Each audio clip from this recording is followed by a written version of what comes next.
Quel est votre péché mignon? Moi, je me confesse, mon péché mignon est enfin un péché matinal.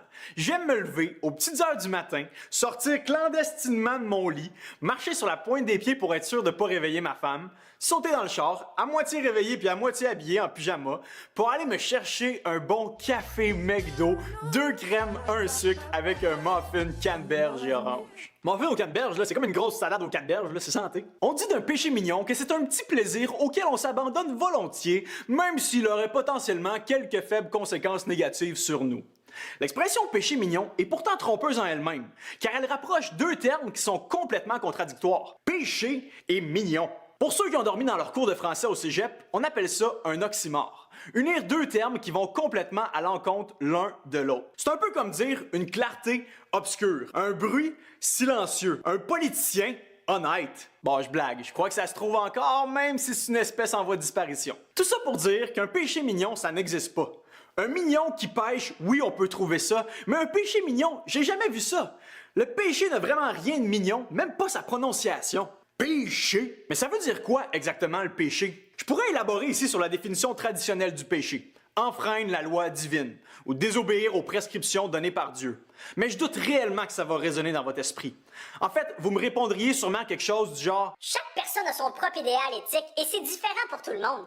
Parler du respect des ordonnances de Dieu, ça veut plus dire grand-chose aujourd'hui dans notre société relativiste et pluraliste. » Mais si je vous disais que le péché est d'abord et avant tout un désordre dans nos amours, une mauvaise utilisation et orientation de notre amour profond. La Bible nous dit que la racine du péché, c'est d'aimer quelque chose ou quelqu'un plus que Dieu lui-même. Le début du péché, c'est de bâtir le sens et le centre de notre vie sur n'importe quoi d'autre que Dieu. C'est d'aimer avec un grand A, d'adorer la créature ou la création davantage que notre Créateur. On appelle ça de l'idolâtrie. C'est exactement pour cette raison que Dieu donna comme premier commandement au peuple d'Israël dans l'Ancien Testament « Tu n'auras pas d'autre Dieu que moi ». Au fond, Dieu voulait leur dire « Je suis numéro 1 et je dois rester numéro 1 dans vos amours car il n'y a pas d'autre vrai Dieu que moi ». Et du moment que vous me délogerez de mon poste de numéro 1 pour adorer passionnément autre chose que moi sur cette terre, eh bien vous serez en état de péché contre moi. La réalité est que l'homme a été créé pour trouver son plus grand bonheur, son plus grand espoir et sa plus grande liberté en Dieu seul. Mais du moment qu'il se tourne vers quelque chose sur cette terre, même si c'est quelque chose de bon, pour en faire son Dieu, il est en train de pécher contre le seul vrai Dieu. On a tous été créés pour courir après Dieu de tout notre être et l'aimer plus que tout le reste. Oui, profiter des bonnes choses de cette vie, des beautés de ce beau monde, mais toujours de manière à lui plaire et selon sa volonté. La dure vérité, c'est qu'au lieu d'être des adorateurs du seul vrai Dieu, nous sommes rapidement devenus idolâtres d'une panoplie de faux dieux qui ne sont qu'au fond des contrefaçons, des falsifications du vrai Dieu de tout l'univers. On a couru après la carrière, après le succès. On a poursuivi la réputation, l'argent, les possessions matérielles. On a aimé plus que tout la sécurité, la santé, le confort, l'amour, le sexe, le plaisir. Ou sinon, nous avons offert la première place de notre cœur à quelqu'un de notre entourage, quelqu'un de notre famille. On a aimé plus que tout idolâtrer des stars de la télévision, du monde artistique, ou sinon une cause philosophique, sociale ou politique. Mais la folie de tout ça, c'est qu'alors que nous pensions trouver notre plus grand épanouissement et notre plus grande liberté en s'émancipant et en se détachant de quelconque autorité divine sur nos vies, eh bien nous sommes devenus encore moins libres et plus esclaves.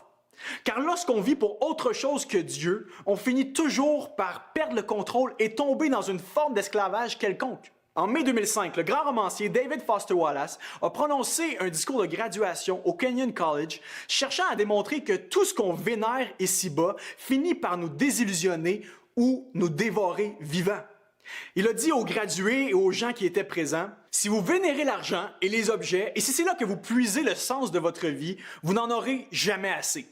Vénérez votre corps, votre beauté, votre sex appeal, et vous vous sentirez toujours moche. Et quand le temps et l'âge pointeront le bout de leur nez, vous souffrirez d'1 million de morts avant qu'ils ne finissent par vous enterrer. Vénérez les pouvoirs et vous vous sentirez faible. Vous aurez peur et vous aurez besoin d'accroître votre pouvoir sur les autres pour éloigner la peur. Vénérez votre intellect, l'impression d'intelligence que vous donnez, et vous finirez par vous sentir idiot, des imposteurs toujours à deux doigts d'être découverts. Et la liste continue. Vénérez le sport et vous ne performerez jamais assez, ou votre équipe ne sera jamais assez bonne. Vénérez le sexe et vous aurez toujours le sentiment d'être en manque. Vénérez la bouffe et le goût ne sera jamais assez bon. Vénérez le plaisir et tout deviendra éventuellement plate et fade à vos yeux. Vénérez le succès et vous serez bientôt accro aux applaudissements et incapable de supporter la critique. Vénérez quelqu'un autour de vous et cette personne finira tôt ou tard par vous décevoir. Vénérez-vous vous-même et vous vous rendrez rapidement compte que vous n'avez rien d'un Dieu si seulement vous voulez vous l'admettre. Par contre, vénérez le seul et unique vrai Dieu de toute la terre et vous aurez le sentiment de vivre pour la bonne cause, de courir après la bonne chose. Vous aurez la forte impression de vivre la vie telle qu'elle devait l'être. Vous aurez un espoir qui ne trompe pas, un bon maître qui ne déçoit pas. Et vous trouvez une satisfaction immense à l'aimer plus que tout le reste. Oui, vous allez certainement continuer de jouir des petits plaisirs de cette vie et vous aurez toujours votre petit péché mignon, mais vous le ferez dans une perspective élevée. Les bonheurs d'ici-bas ne seront plus une finalité, mais plutôt une occasion de remercier l'ultime donateur de ces derniers. Vous aurez certainement des moments sombres, des défis et des peines, mais au moins, vous aurez la certitude profonde d'avoir plié le genou devant le seul et unique Dieu qui en valait la peine. Mais je me dois d'être honnête avec vous. Le péché est une perversion tellement bien ancrée dans notre humanité que ce n'est pas notre simple volonté bien intentionnée qui peut tout changer. Mais c'est précisément ici qu'entre en compte le plus grand événement de tous les temps, la plus grande libération de toute l'histoire, la plus belle chose qui aurait pu nous arriver, la croix de Jésus-Christ. Ce moment fixé par Dieu où l'idolâtrie et l'égarement de tous les hommes allaient reposer sur les épaules d'un Israélite parfait et sans aucune trace de péché. Le seul qui n'avait jamais succombé à la tentation d'adorer quelqu'un ou quelque chose sur cette terre et qui avait toujours été agréable à Dieu son Père, a été rejeté par une gang d'idolâtres, condamné par une foule d'idolâtres et finalement cloué par des idolâtres entre deux idolâtres pour que des pécheurs idolâtres comme toi et moi soyons sauvés, libérés de notre idolâtrie et pardonnés de celle-ci et surtout que nous soyons rendus capables d'adorer le seul vrai Dieu. Le tout s'amorce par une réorganisation de vos passions, un ménage dans vos amours, un ménage qui n'est pas toujours facile à entamer. Et d'ailleurs, je connais personne qui aime ça faire du ménage, mais ce ménage-là a des répercussions éternelles. Et croyez-moi, vous ne voudriez surtout pas passer à côté. Vous avez des questions ou des commentaires sur ce que vous venez d'entendre? Contactez-nous par téléphone ou réagissez sur les médias sociaux.